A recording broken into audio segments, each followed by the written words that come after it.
General Salim Saleh ayingidde mu ntalo ezibaluseewo mu famire y'omugenzi Kalangwa nga bano munnange balwanira multi-billion estate ey'omugenzi. Jjukira nti baatukakasa nti alina ebisenge ebijjudde ssente, alina ettaka eritagambika n'ebyobugagga bingi nnyo.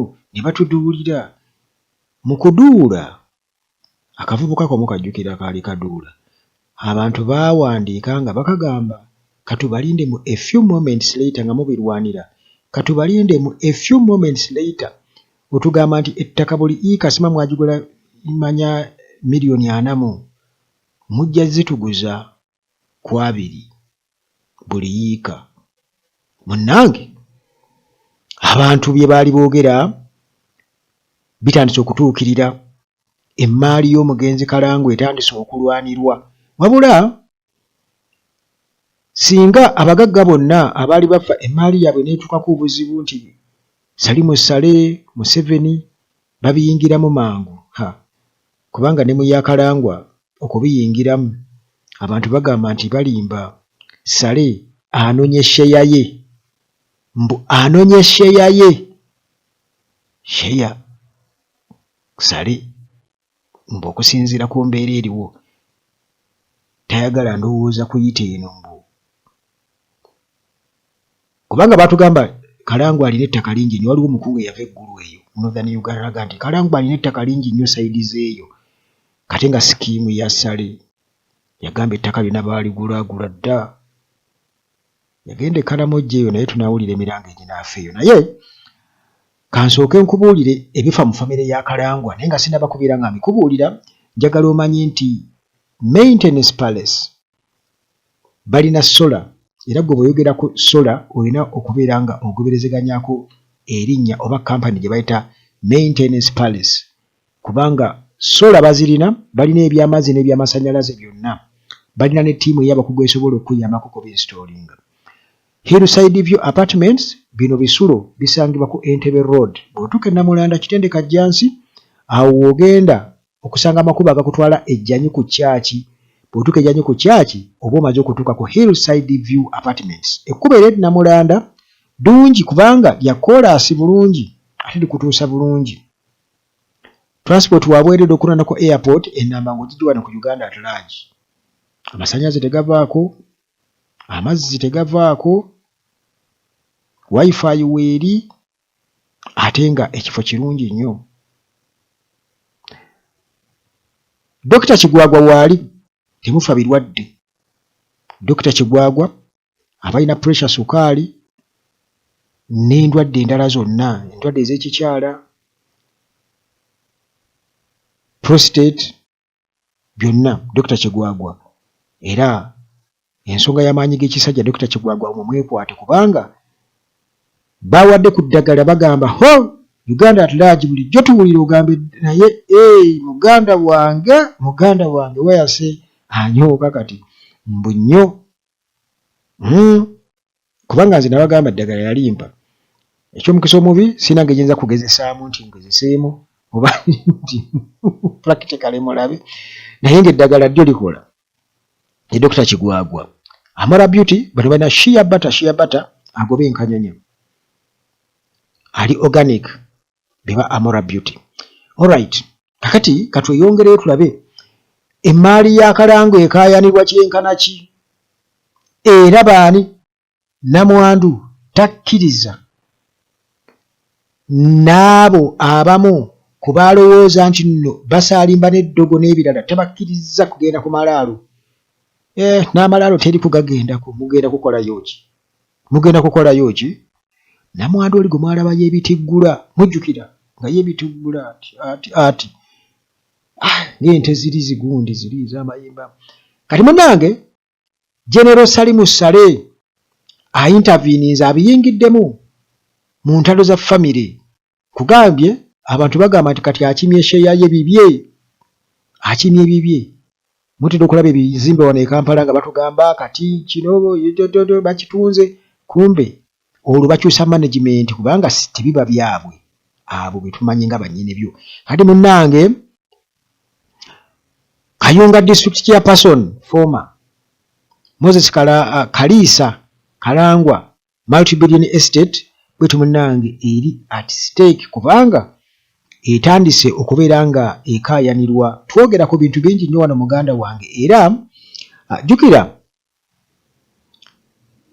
gye muvuddeko era mwolegana nokukuyita nti waliwo section ey'abaana ba Kalangwa era nga bakulemberwamu Jacqueline Birungi ne Namwandu Florence Kirabo. Kati enjuyi zombi nga zikola ki? Nga zirwanagana. Abakulemberamu Jacqueline Birungi balwanagana n'abo abakulemberwamu Florence Kirabo ne Namwandu. Kakati nga batandise okubeera nga balwana ne kumalalo kuyita bakkirizaayo. Kati Kalangwa yafa. Kansooke mmale okuyitiramu ku katono nnyo tugende mu ntalo butereevu kubanga twagala tumanye abantu abamu ayinza okuba nga yakava mu kkuma nga abiwulira kati abuuza Kalangwa y'ani. Munnange Kalangwa yafa May 2026 mu kabenje k'emmotoka. Mu kiseera ekyo yafiira y'omu ku abo munnange abagagga bannabyabufuzi wano mu Uganda be tumanyi era nga adiiringa mu real estate, alina bondi y'emmotoka, adiiringa mu byobulimi, kusappulayinga emmere ne mu media communications nga mwali business agirimu nnyo, oil and gas business, amafuta atunda. Munnange Kalangwa tumumanyinga twali tumumanyinga muna NRM lukulwe era mobilizer ow'amaanyi era nga ku several occasions ya facilitating aba candidates ba NRM ku levels ez'enjawulo era nga ono abadde fundamental nnyo, abadde w'amakulu nnyo mu kusalawo ani awangula ani atawangula mu kitundu ekyo ekirimu abalaalo era nga ne mu bitundu eby'obusoga saidi zeeyo Kalangwa abadde w'amaanyi mu kusalawo ani awangula ani atawangula. Kakati muganda wange mu kumuziika ku kyalo kye bayita Budaali wali Ebbaale sub county Kayunga district.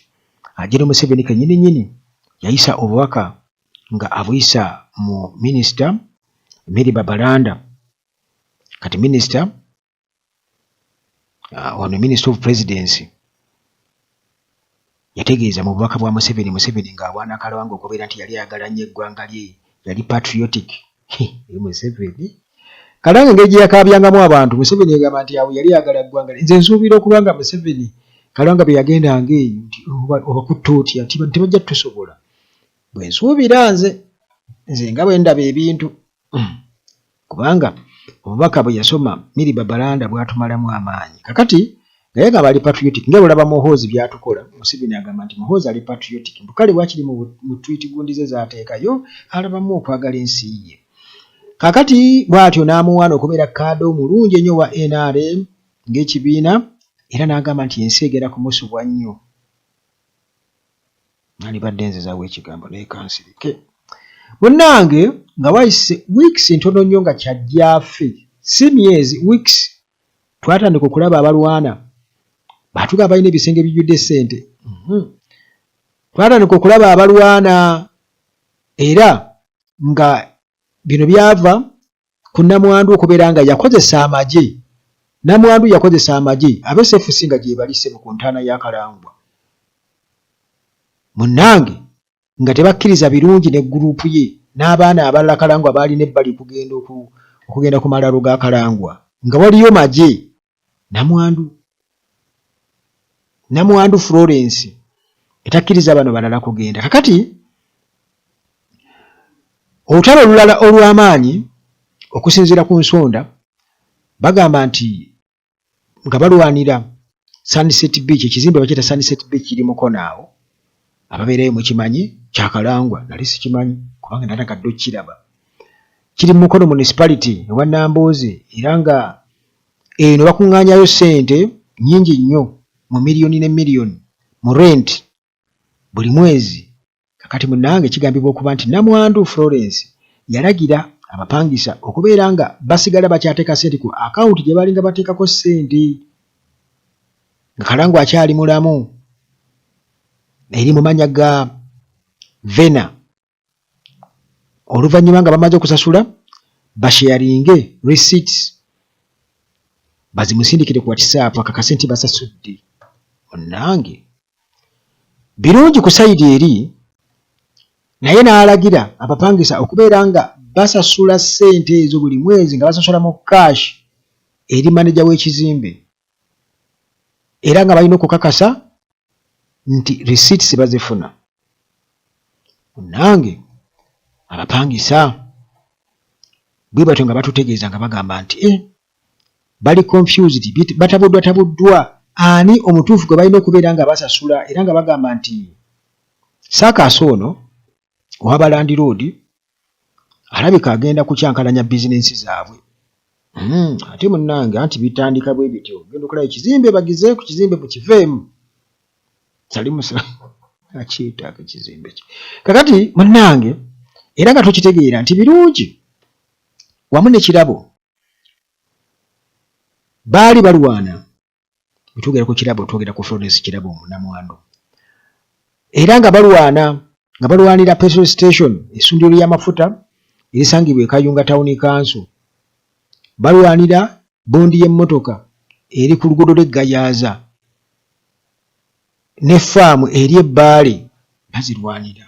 Muganda wange kakati nga tusinziira ku ntalo ezigenda mu maaso era tukitegeera nti birungi ne anko we amanyikiddwa nga Augustine Kalangwa, ono muto wa Kalangwa, era nga nti y'omu ku abo baali bamuyambako okubeera nga baddukanya bizinensi. Kati bano bagenda wajja ne Salimusale ayingire mu nsonga ezo. Munnange n'ebitali byabwe batamanyi nti bibyo babikaayanira. Kati munnange ensonda nga zigamba nti birungi ne anko we bagamba Sale nti bye baali bayitamu si byangu, era nga bagamba nti Namwandu Kirabo alina bad company, alina abamuwa amagezi, alina big group ebimumisleadinga, okubeera nga abasaidilayininga, okubeera nga abasenza luti n'abaana abalala. Tayagala baana nze nagamba manse wayasa omugenzi, genda n'abaana bo, genda twala genda. Kati General Salimusale batu n'abasaba nti basooke bamuweemu akadde amale okwengeejinga ne Namwandu Kirabo engagement, amale okwengeejinga ne Namwandu Kirabo, gamba nti engagement. Kati munnange ng'amale okwengeejinga ne Namwandu Kirabo, mbu olwo abeere guided, Namwandu kagamba amuyitireyitiremu, olwo mbu sayidi zombi abeere ng'aziwuliriza. Kale kikyalibadde ekituufu ekyokukola. You should engage general, tebali yagaana engage. Ate munnange kakati ensonda zigamba nti Sale ne ba first family members abalala General Museveni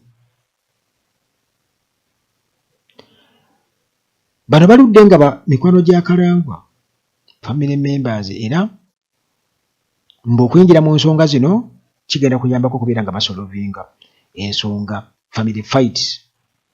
Kalangwa mu 2022 yatukuza obufumbo bwe ne Kirabo omukolo gwali ogw'amaanyi era nga gwaliko ebikonge bingi nnyo mu ggwanga. Ensonda zigamba nti newankubadde Kirabo alina abaana ba Kalangwa, naye mu kiseera bwe baafumbiriganirwa oba bwe baatukuliza obufumbo bwabwe, mbu ate era Kalangwa yalinayo abaana abalala omuli ne Kirabo.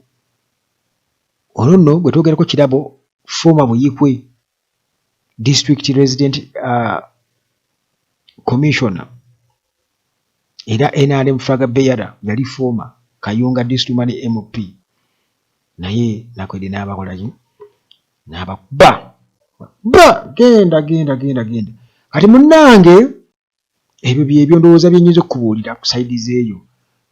Maali ya Kalangwa etandise okugira bwe nkutegeezezza nti situmanyi oba bali ba BMK tebaali bakwano ba famire ya Museveni n'abalala bonna abazze batataasibwa. Awo tetumanyi ani ku Kalangwa ne BMK ni yali asinga obugagga ani. Kale kwegamba eyo ansa naawe kenyini osobola okubeera ng'ojeewa naye nga byebyo ebiri ewa Kalangwa batandise okubeera nga balwana. Namuwandu afuuse Namuwandu Florence Kirabo ali mu kulwanagana n'omwana birungi eyazaalibwa ebbali, abaana abatali tabeetaagirako ddala mbu kati Sali Musale alina okujja era yamaze okwogereza nabali kati alina okwengeejinga ne Namuwandu, alina okukaminga closer. Okay.